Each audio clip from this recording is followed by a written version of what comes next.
You're welcome to today's edition of UGRC110 Lectures with Sergi.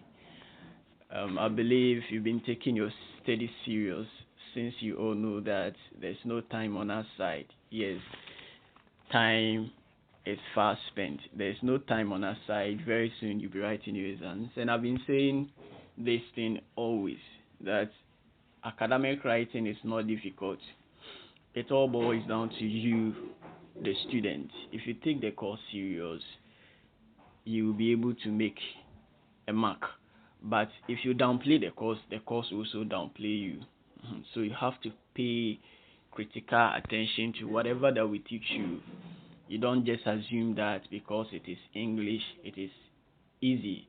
There is a difference between you speaking English and you writing English. There are some people that speak very nice English, but if when you ask them to write it for you or write an essay for you, you regret for even asking them to write an essay for you. There are some people too that can't speak the English well, but they know how to write. So there are difference between you knowing how to speak English and how to also write English. So that's why you need to pay attention to whatever that we are teaching you. Once again, I am Sergi. Make sure you click on the subscribe button and then subscribe to my YouTube channel. If you haven't shared it with your friend, please try and share it with your friends. Most of you haven't been trying your best. This time around here, I'm pleading with you. Just make sure you subscribe and share it with one of your colleagues or even any of the the platforms. And I believe it's going to help most of your colleagues. Last week I dropped a video on session 2, which actually focus on session that is the how do you call it? That's the reading techniques and what have you, the SQ3R, all those things I explained them. Please, these two things, session 2 and session 3, definitely there will be question from these sessions. So you have to pay attention to whatever that I have uploaded. Make sure you get everything well. Either you get a question on the SQR3, the reading techniques, or what I'm coming to teach you today. It's a must. You get a question from this in your exams. So you have to pay attention to whatever I teach you. Today we are coming to delve more into session 3. Session 3 is our focus for today. And session 3 talks about paragraphing. So we are coming to look at the various types or forms of paragraph and then the component of paragraph. So at the end of this discussion, you get to know more about what paragraph unity is, coherence, completeness, and you also know more about what a topic sentence is, supporting sentence, and then concluding sentence. So first of all, when we talk of paragraph, what is a paragraph? Before you be able to explain what a paragraph is, you first need to understand what a sentence is. You need to understand what a sentence is. And what is a sentence? When we talk of sentence is a collection of words, okay, that makes meaning. A collection of words that are independent on its own and what can make meaning. Or let me put it this way: it's a group of words that has subject and predicate independent on its own and can make meaning. So when you talk of when you talk of a sentence is a collection of words. As I already said, you put words together, you join words together to form a sentence. So you can't use one word, can never be a sentence. It has to be a collection or a group of words. So for example, I see that Kwame is the most handsome student in the University of Ghana. Kwame is the most handsome student in the University of Ghana. You could see that I join a lot of words together to form this sentence. So that is how sentence is. And it must have what? A subject and a predicate, of which I told you earlier in the academic critical thinking last year. I was able to explain these things to you, that when you talk of subject, when you talk of a subject is what? The person that the sentence talks about. So here, Kwame is our subject because the sentence talks about a specific person, which is what? Kwame. And then the predicate is what? The rest of the sentence that talks about the subject. So the rest of the sentence that describes the subject, that describes Kwame. Kwame is the most beautiful student in the University of Ghana. The remaining words that talks about Kwame becomes what? Your predicate. And then it must make meaning. It must what? Make meaning. Every subject must what? Every sentence must what? Make a meaning. If it doesn't make meaning, it could be a fragment or emotive expression, any of the forms or the types of what? Sentences. But to have a complete sentence, it must what? Make a meaning. So now let's look at what a paragraph is. When you talk of a paragraph is what? A group of sentences that develop an idea or a point. You know what a sentence is. I say sentence is a group of what? Words. So here, now, when you join sentences together, you have what? A paragraph. When you join words together, you have a sentence. But if you join sentences together, you get what? A paragraph. So now, let's see how let's delve more into it. I want you to understand it better. So we can also say that a paragraph is what? A group of words that talks about a single topic. Okay, so every I will classify this one under the characteristics of what? A paragraph. So every paragraph, if you want to have every paragraph, the sentences you put in that paragraph must what? Point out to something or one thing. It must talk about one thing. Assuming we are talking about Kwame being the most handsome person in the University of Ghana, the rest of the things, if I want to form a paragraph with this topic sentence or with this subject, with this topic, I need to talk about other qualities of what? Kwame. Either after maybe I'll be talking about his beauty, his smartness. It should point out to what? Kwame, and talk more about Kwame. Do you get it? That is all about the subject. That is all about the paragraph I'm talking about, and it also explains that. So it also explains the writer's main idea about the topic. Okay, so every subject, every paragraph explains the writer's main idea about the topic. So before you, in every academic discourse, in every academic essay, you must, whenever you are writing any academic essay, you must have a topic, and then the topic, you make sure you develop that topic to form what? A paragraph.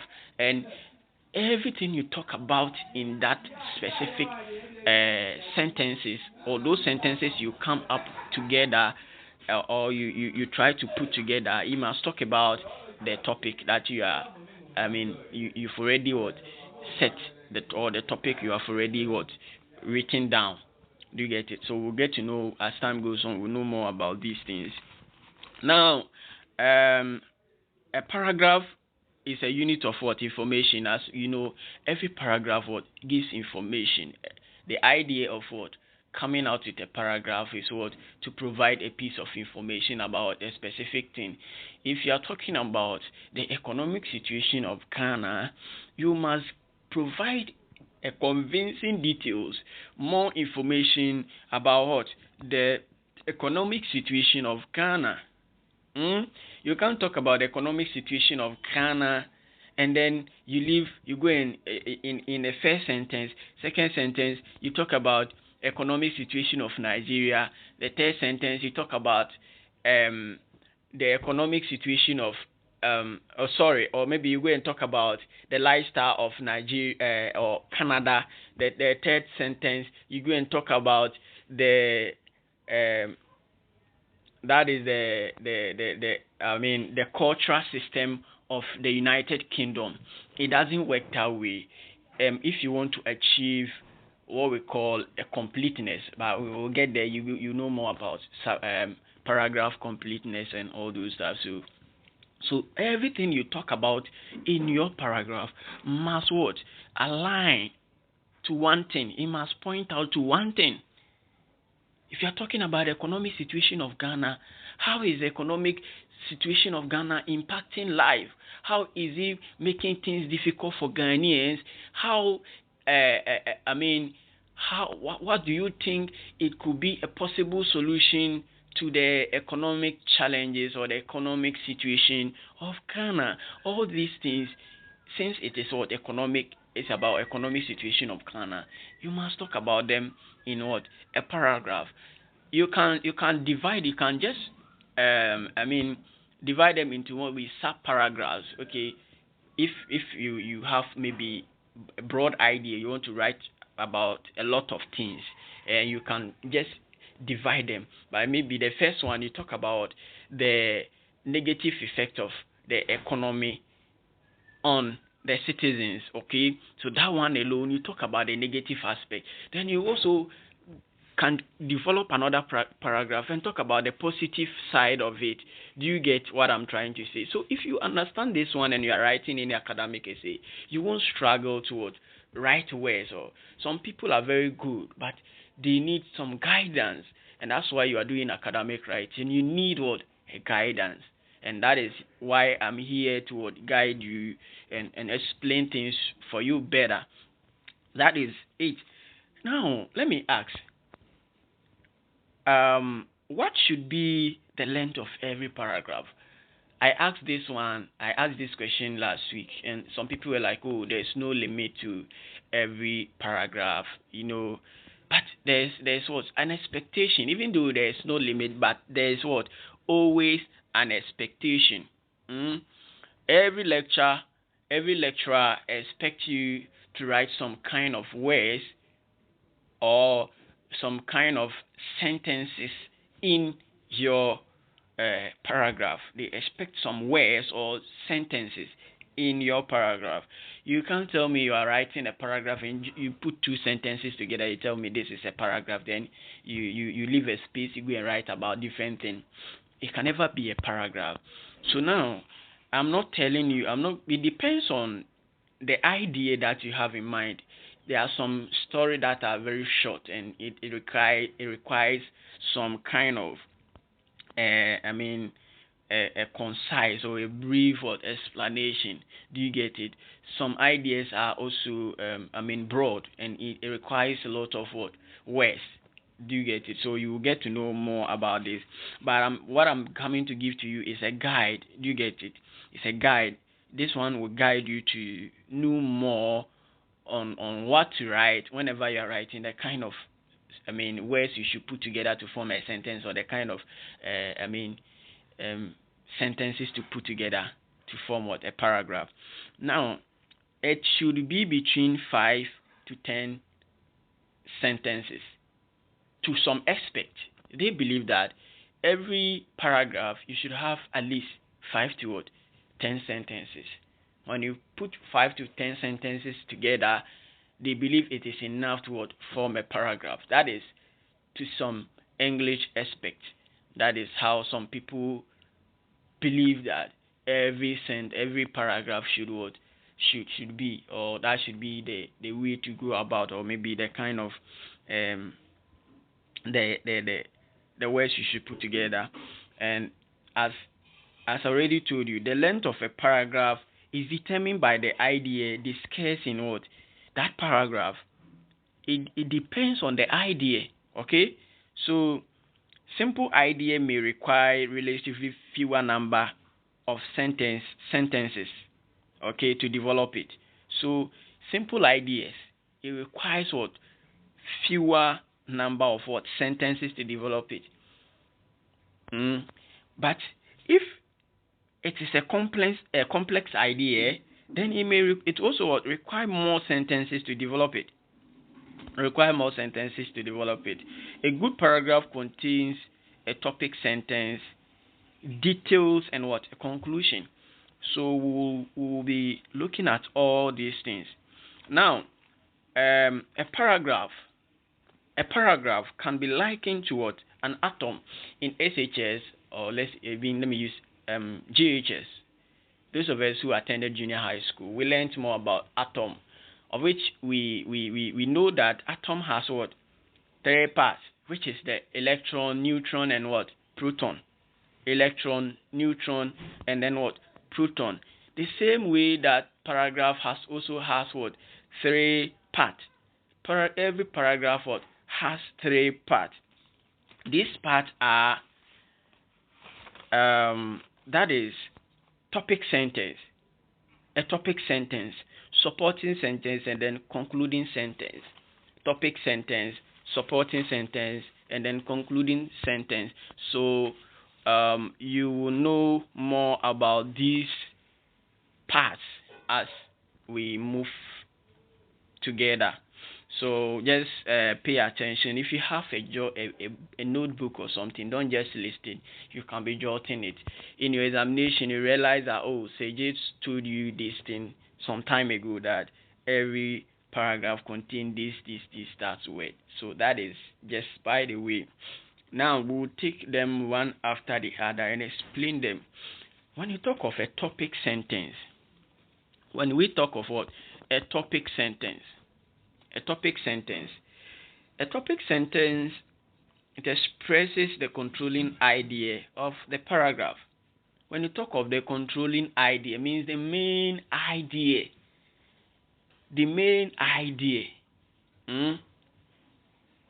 Everything. I don't think you end up writing essay without having any focus. Any essay or any academic essay you write, there should be a focus. Do you think Yvonne Nelson just woke up to write the book titled I'm Not Yvonne Nelson? No, she had what? A focus. She wanted to tell Ghanaians something. She wanted to let us know that there is what? She has some kind of advice or some kind of experience to share. And that is how come she titled the book I Am Not Yvonne Nelson. So the Yvonne Nelson, I Am Not Yvonne Nelson becomes the controlling idea. Okay? And I can say that it's the same as what? The topic sentence. It's the same as what? The topic sentence. So it is what? Topic sentence, it should ideally be what? One sentence. You can't form 2 topic sentence. And there will be what? There will be, some kind of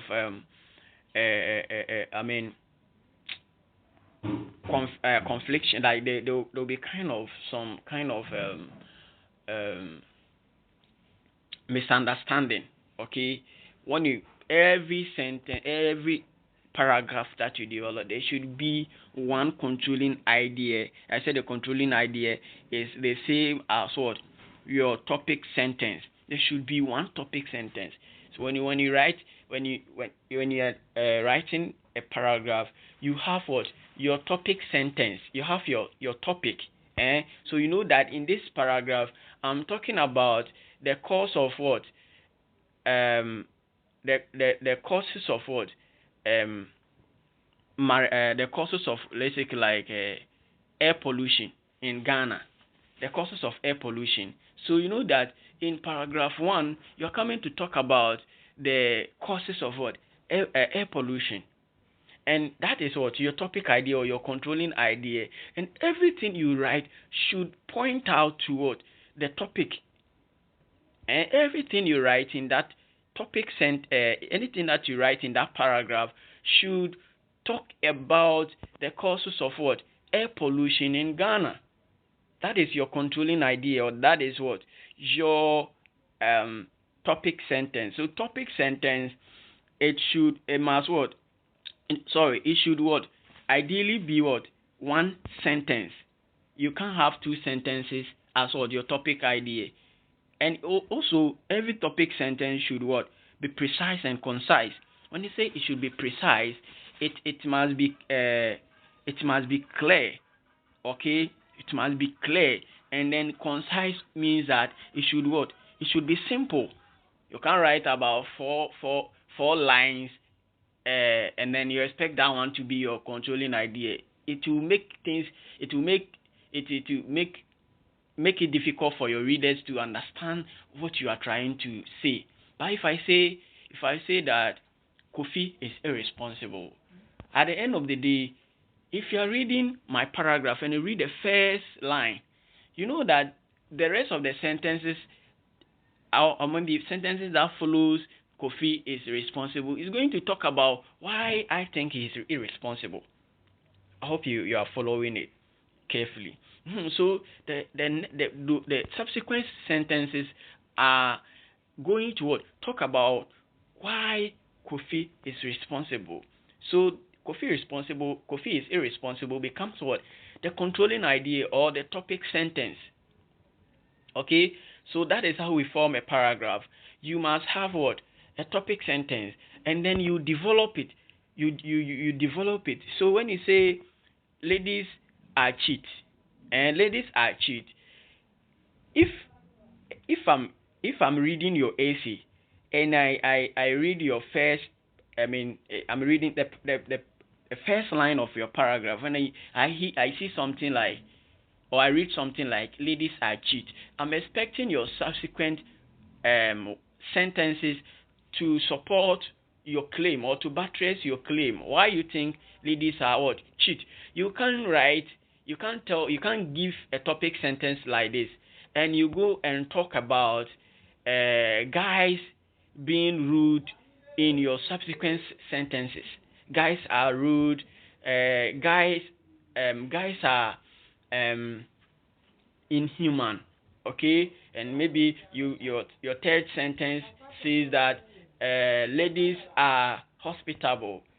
There is no focus. Everything is what? Scattered. You're writing about everything, just anything that comes in your mind. If you are a person, you know what academic discourse community is. So any person from an academic discourse community, you don't have to be you don't have to write this way. This is for the junior high school student and the senior high school student. They don't know this. They can write one topic. They can develop about three ideas in it, three different kind of ideas in it. But you, as a university student, the expectation is very high. So whenever you are writing about one thing, the focus should be there. Try to talk more about it, give more example, explain, evaluate it, and then try to give more explanations to your concept or whatever that it is, and that it will make what? A complete paragraph. And then the topic sentence, as I said, academically, students should begin with what? The topic sentence. If you are a student of University of Ghana or any university student, any person, any student, and you are writing a paragraph, that you should begin with the topic sentence. Even though the topic, you can have your topic sentence in the middle or at the end of your paragraph, but it is not the best. We are not here to impress anyone. Start with your topic sentence first.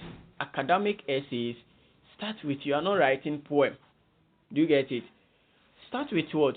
Your topic sentence.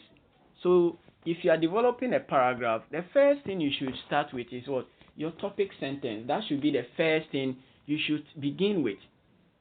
Okay, so when you have that one, the topic sentence actually will guide you to write more about the topic sentence or your controlling idea. That is it. Now that we know what are topics? And let me give you an example. Kofi is irresponsible. Okay, Kofi is irresponsible.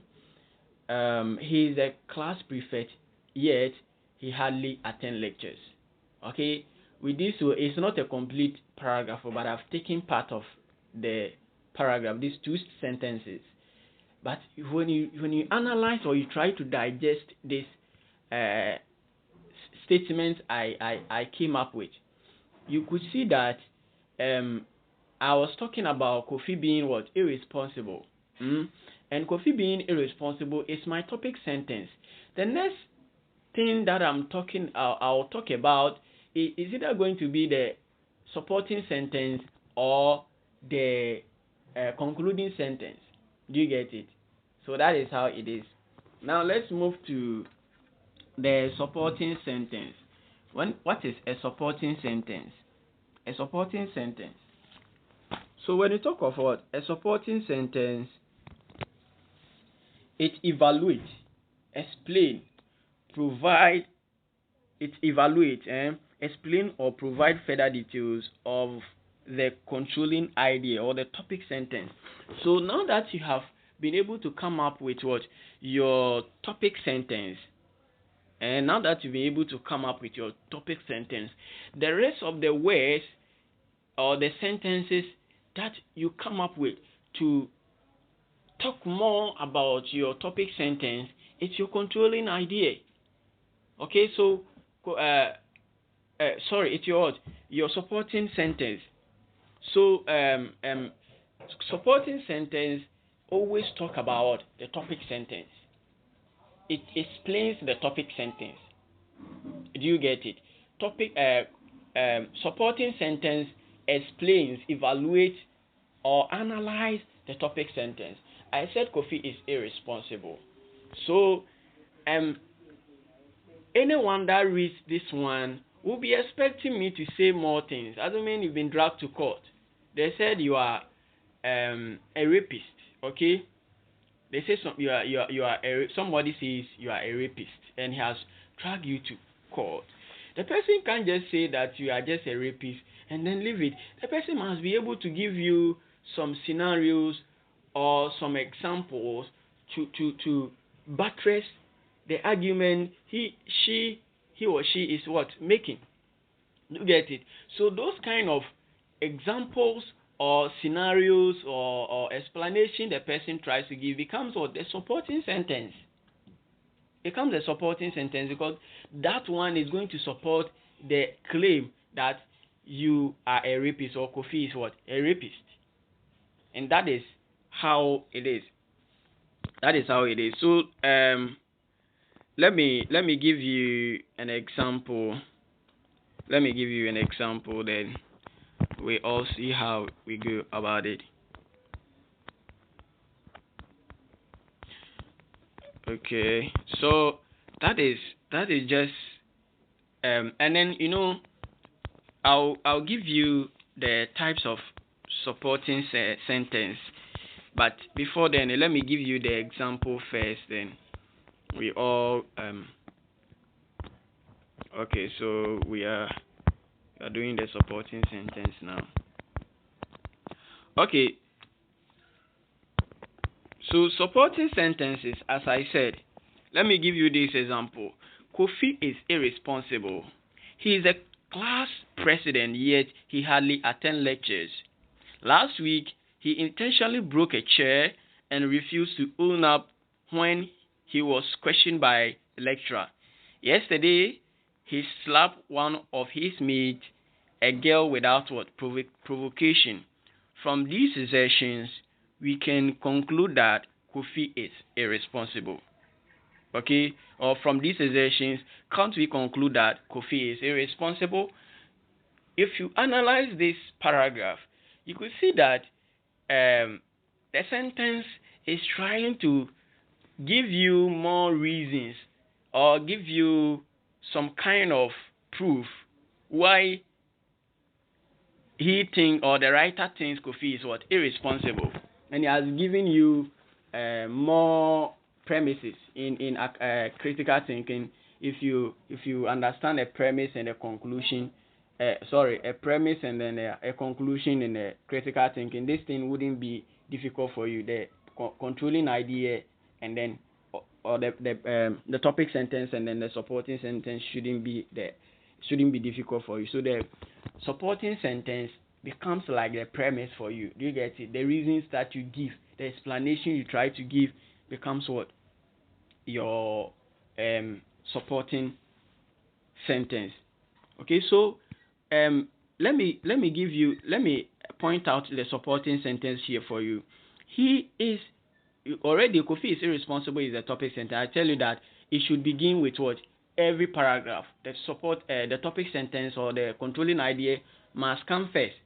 So I know that after my controlling idea, the next one I give is what? The explanations, the reasons, or the examples I give. That becomes what? My supporting sentence. So he continues by saying that he is a class president, yet he hardly attends lectures. Okay? So this becomes what? A supporting sentence. I've given what? A reason here. And it says that last week he intentionally broke a chair and refused to own up when he was questioned by a lecturer. This is also what? A supporting sentence. So supporting sentence, you can have so many supporting sentences. When you are trying to explain a concept or try to give reasons, you can have so many reasons like the enumeration in critical thinking. You can have about 8 reasons, okay? But at the end of the day, they are all what? Supporting sentence. So the reason, the justification, the examples you give to support your topic becomes what? The supporting sentence. And under the supporting sentence, we have a major and a minor supporting sentence. But before then, let me read this one for you. In the example, the paragraph has 3 quick sentences following the topic sentence. Each of these sentences show instances of Kofi being irresponsible. Therefore, we regard these sentences as lending support to the claim in the topic sentence. Do you get it? So it gives what? A claim, or it supports what? The topic sentence. So that's why we say supporting. So supporting, trying to support a sentence, it could be in an explanation form, could be in an analysis, a graph, or example. How you put it becomes what? It will still become what? A supporting sentence. So we have a major and a minor supporting sentence.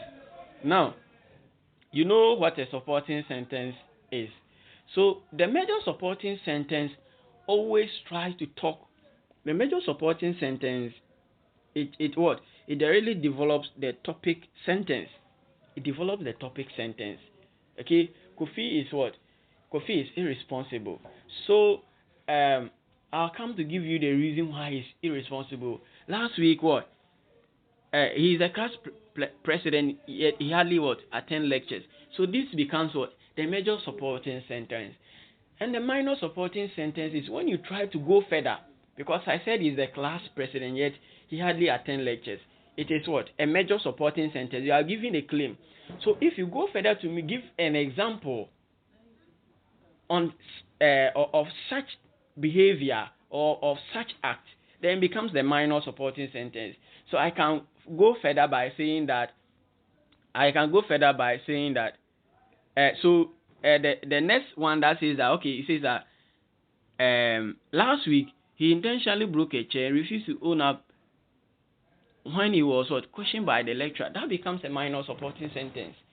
Do you get it? The major one is that he is what? A class president. Yes, he hardly attend lectures. And you know, the other one is trying to what? Give you an example of such instance.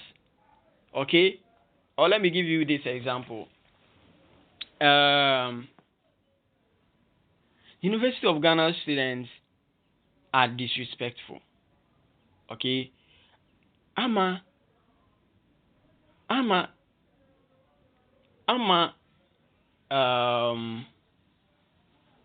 has been showing attitude to most of the lecturers. Last week, she insulted one lecturer. So Amma has been showing attitude to the lecturers. Do you get it? That becomes a major supporting sentence. And then me going further to give you example of such act, the disrespect she has been showing by saying she insulted, let's say last week she insulted Dr. Mensah. It is what? A minor supporting sentence. So that is all about the supporting sentence. Let's move to the last one, which is the concluding sentence, the concluding statement, or the topic closure. We can call it what? A topic closure. So the topic closure, it concludes a paragraph, or it gives what? The paragraph a sense of closure. It restates the main idea in other words. So every paragraph must have what? A concluding paragraph. If you are given a paragraph, or if you are writing a paragraph, there should be what? A concluding paragraph, something that would summarize the paragraph, something that will give a suggestion or an opinion. Okay, because you have given accumulated instances in your essay, so there should be some kind of what? A closure in every paragraph. You get it? So when you restate the main idea, so you could what? Restate either your ideas, or you try to what? Give a suggestion. Do you get it? Some conclusions come in the form of suggestion. Some conclusions come in the form of what? A summary or a judgment. Some of them too come in different forms. Okay? Or some is one what? You make an observation. Now let's read this one. Let's read this example. Adome Bridge has a structural defect. Adome Bridge has a structural defect. The main beam supporting it on one side is broken. This has put stress on the other beams, which has begun to weaken. Also, there are cracks on other parts of the bridge. The structural defect needs urgent attention. Do you get it? So I've given you a reason why Adome Bridge has a structural defect. So Adome Bridge has a structural defect is what the topic sentence. And the reasons I'm giving here, which the supporting sentence become, the main beam supporting it on the other side is broken. This has put stress on the other beams, which has begun to weaken, and also there are cracks on other parts of the bridge. Do you get it? These sentences I've also read is what? The supporting sentence. So when I go further, the last sentence, which says that the structural defect needs what? Urgent attention. It's what? A concluding paragraph. That's why I said your conclusion can be in the form of what? A suggestion. Okay? So this one, the person has given you what? A suggestion that it needs what? Urgent attention. The person can also just give you just a summary or a conclusion that, oh, Adome Bridge is very bad, and the person has given you a judgment on it. So that is how your concluding paragraphs should be. Now we'll look at the principles of paragraphing. That is our last topic. Then we bring the discussion to an end. The principles of paragraphing, we have paragraph unity, coherence, and then completeness. So we will delve more into this, and then we bring it to an end. Let's look at paragraph unity. When we talk of unity, when we say something is united, it means they are together, and they've been bounded together with one thing. Let me say this one in Chi. You can't prior the pra or a broom. You see that we won't say the omunyina abe ne, you know, you can say ni mano ano mode ahoma atwa ne ho eden ehia. So you get it. So ahoma na ye de afa abe ne ho ehia no becomes what? That the thing that has what? Been able to bind them together, and that unites them. So every paragraph there should be some kind of unity or there should be some kind of oneness in every paragraph, and that is what we are coming to talk about. If you are talking about corruption, your subsequent paragraph should point out, it should continue to talk about corruption, and it should continue, even though it may give other views like the nature, the scope, the examples and stuff, but it must all point out to one thing. That is what we are talking about, a paragraph unity. So when you say a paragraph unity, it refers to what? Oneness. Paragraph unity what? Refers to what? Oneness. It dictates that all sentences in the paragraph should discuss the same idea. Everything that you write in that paragraph should discuss the same idea. If you go and discuss different things, you haven't achieved unity, paragraph unity. And they can give you something like this. They can ask you to write a sentence and ensure that there is what? Unity. Or maybe they can just ask you to write some paragraph and then maybe something about paragraph unity. So you just give your example, you write something and then you ensure that there's a unity in it, or they can ask you to differentiate between paragraph unity and paragraph completeness or coherence. At the end of the day, you should be able to what? Tell them. You should be able to tell them. That is it. So, and then it means that it should be one topic and one controlling idea, or one topic sentence. This means that the paragraph that you are writing, the idea that you are talking about should point out to what? One controlling idea or one topic sentence. If he goes and talk about different things, it means that there's what? No unity in the paragraph, and that's how come some lecturers mark you down whenever you are writing essays, because these things are not being achieved, and you must pay attention to it. Okay, let me continue. It says each sentence is related to each other sentence in a paragraph by the fact that they have one controlling idea. I told you that controlling idea is the same as what? The topic sentence. So if you see controlling idea, do not be perturbed. Don't be perturbed. It is the same as your topic sentence. If your topic sentence is Accra is a busy city, then your controlling idea is a very busy city. Do you get it? A very busy city. So that's why I said the two are interconnected. They are interwoven. They are inextricably intertwined.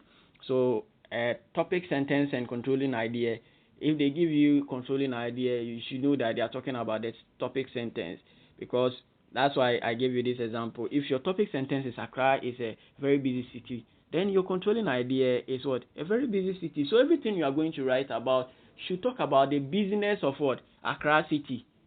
If you go and talk about the beauty of Accra city, you have deviated from the idea.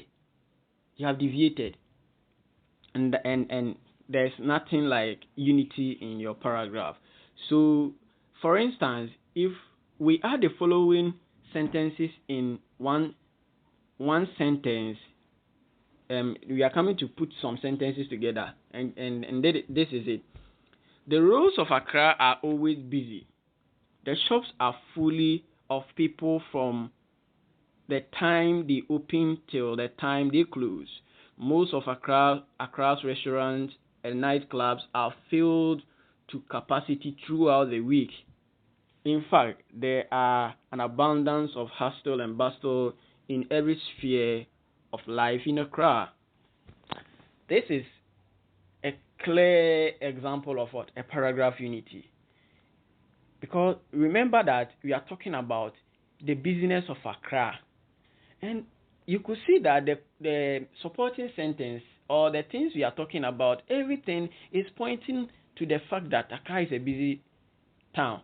It didn't talk about the beauty of Accra, or how corrupt people are in Accra, or how Accra is overcrowded. Sorry, yeah, that is how is Accra is what? I mean, the nature of the town or whatever. It's talking about the business of Accra. And let's read the subsequent paragraph. You see that it's talking about, it's still giving you reasons why Accra is so busy. It says that the shops are full of people from the time they open till the time they close. The shops are full. If the shops are always full, then it is busy.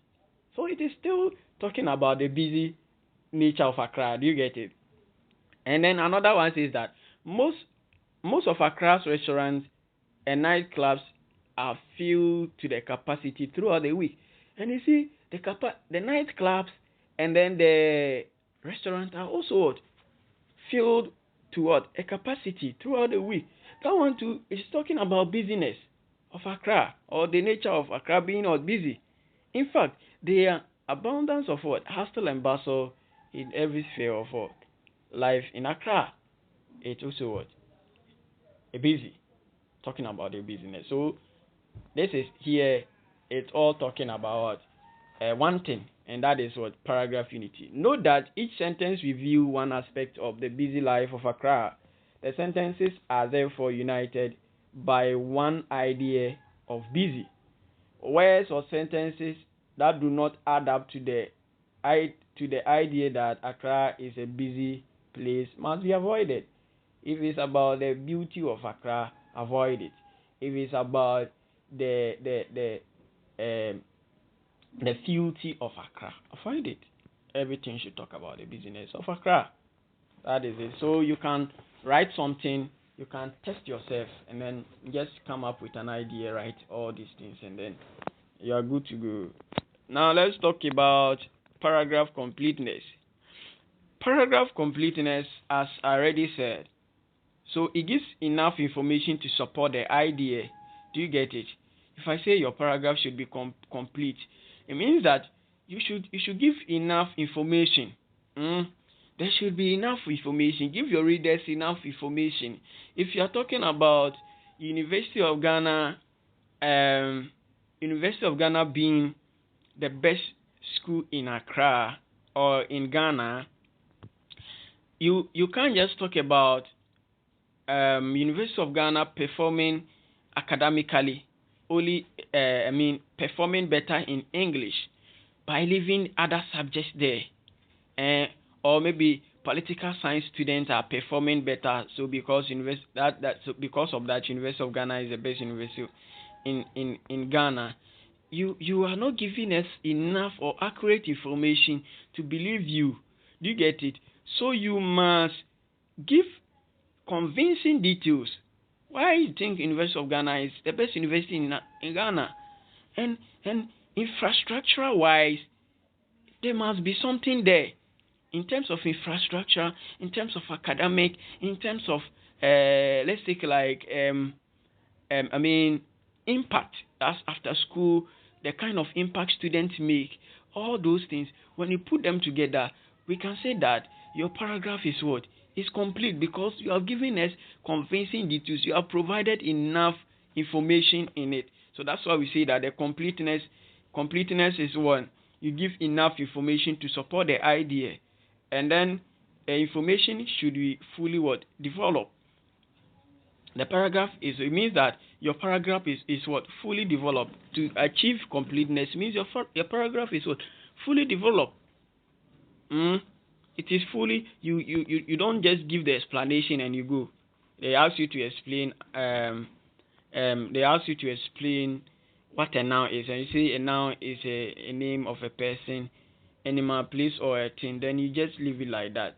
You should be able to talk about the various type of noun, the how do you call it? Examples. You give some examples, and you give some scenarios, the scope, and some kind of the nature. You get it. At the end of the day, you can see that you have what? There's what? Completeness. And mostly those of you who are doing social science courses, sociology, political science, information studies, when you are writing introduction, you don't just give it a definition and you leave it like that. I beg you. You don't write only the definition. When you are giving introduction, talk about everything. Do you get it? The scope of the course, the types, the definitions, and other stuff. You just try to summarize those things by bringing them in your definition. Okay, after giving an example of after giving a definition of let's say like dramaturgical approach, you talk about, okay, under the dramaturgical approach we have what, or dramaturgical approach was what, propounded by what, Evan Goffman, who is what, this Evan Goffman. You talk about the person's background. Evan Goffman, okay, Evan Goffman is one of the ancient sociologists or something like that. Do you get it? You talk about Evan Goffman small, and then you say he came up with what, the concept, what, dramaturgical approach. You explain the concept dramaturgical approach. Then the dramaturgical approach, he came out with what, two stages, which is what, the front stage and then the back stage. Okay, so the front stage, you give the definition of the front stage, they give the definition of the back stage, and then that is it. Before you go even further to what, be talking about giving, that is it. So you give enough details, then that is what we say what, complete, or that is all about the completeness. That is it. And then let's talk about the last one, which is what, coherence or the logic. It must make sense. When you talk of coherence, it means that we are talking about your paragraph making sense. It's not about you giving enough details and you letting it talking about one thing, so you just write anything without thinking about the readers, or you exaggerate things. Assuming we've asked you to write about how COVID came about. And then you start saying that people have started dying in Ghana. Anyone that's reading it doesn't say this one is, and it doesn't make sense, because COVID didn't start in Ghana. It started from somewhere. So you should be able to start from that side. Do you get it? So talking about coherence means that you should apply logic to whatever that you are writing. If you are asking you to write about let's say like to come write something about the Fourth Republic of Ghana, how the Fourth Republic came about. Then you say Nana Akufo-Addo is the president. No, it makes sense. Fourth Republic was started by someone, which is what, J.J. Rawlings. He started the Fourth Republic when he was able to overthrow Edward Nasigi. Mahama. That is I've forgotten his other name. Forgive me about that. But Hilal Imam, Dr. Hilal Imam. When he was able to overthrow Hilal Imam, that's where we had what, the Fourth Republic. So when you start from that side, in chronologically, you start from that side, give the right date. Okay, after him, Kufuor took over. After Kufuor, he handed the baton to what? J.J. Rawlings also what? Atta Mills. Atta Mills also handed power to what? Mills also what? Handed power to what? Nana Akufo-Addo. At the end of the day, whosoever is reading it knows that yes, this guy knows what he's talking about. I can't go and start talking about Nana Akufo-Addo. Now we're jumping. Can't be Afa Kufuor. Then you go and talk about JJ. They come back and talk about. No, it doesn't make so. To achieve this paragraph, to achieve coherence, there are so many things that you take into consideration. That the spatial order. When you talk of the spatial order, it's when spatial order is used in a paragraph. A sentence are organized in the paragraph in a way that the space, as it were, arranged or ordered from the top to bottom or left to right. So you arrange it in a manner that it will make sense. So the arrangement of the paragraph is a key. It's very key. And then chronologically, when you we talk about two things, so they can ask you to maybe right ways you can achieve coherence. So you talk about the spatial order. So the spatial order is when you try to arrange your essay in a way. Either you arrange it from the top to down, or arrange it from top to bottom, or left to the right. That is how you go about it. So when you are starting, okay, you know how to go about that. And when you talk about the chronological order, the second is what chronological order is. When you organize your paragraph chronologically, it means that you have arranged events in order in which they actually occur. And that is what I spoke about. That is the Fourth Republic. So you organize it the way they ask you to talk about an accident. You start from where the car, you saw some car coming from, and where the other also started. The mistake maybe the driver made, that even you think it caused the accident. You start talking about it in that way. That is the chronological sense. You are applying that one. And order of importance. When you talk of order of importance, it means that organizing in order of importance means arranging points from the least important to the most important, and vice versa. If I say vice versa, it means arranging from what? The most important to the least important. That is it. And with the organization, the writer ensures that the reader will keep the most important point in mind. So if you say talk about the University of Ghana management, so how you do the arrangement? You mostly, when they are talking about hierarchy, they start from the top. Okay, we're talking about the leadership of Ghana. You can't go and talk about the judges, and then whilst the president is there. So the first person you must talk about is the president. He is the highest authority, and then after president, you go to the the speaker, the vice president, the speaker, the chief justice, and that is they follow in that order. So you're giving importance into it. And then there are some coherence devices that I want us to talk about. Coherence devices. That is, when you are writing essay, when you are giving, if you are illustrating something, there are some examples of words that you are to use.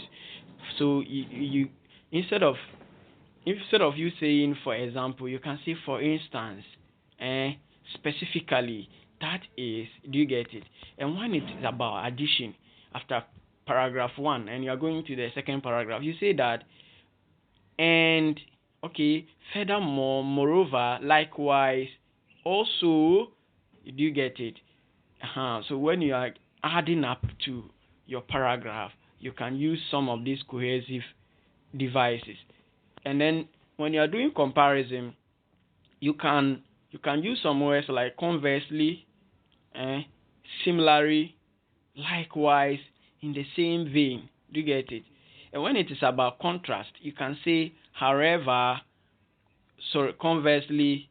So, sorry, I use the conversely for the comparison, but it falls under the contrast.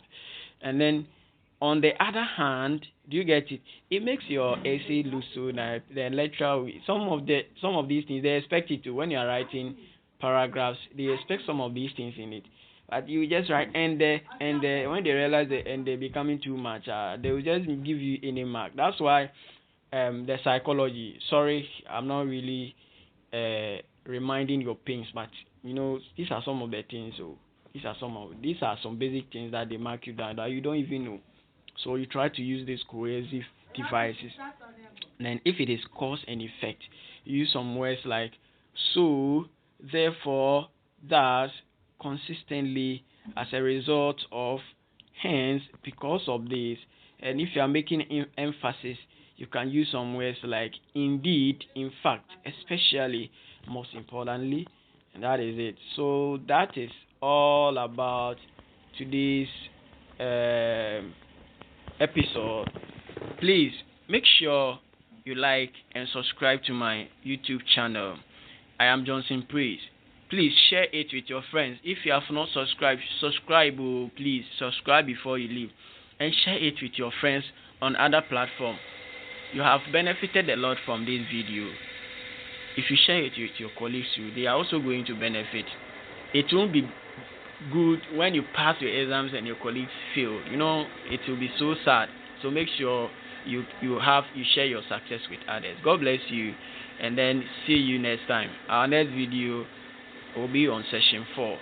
Thank you for following us.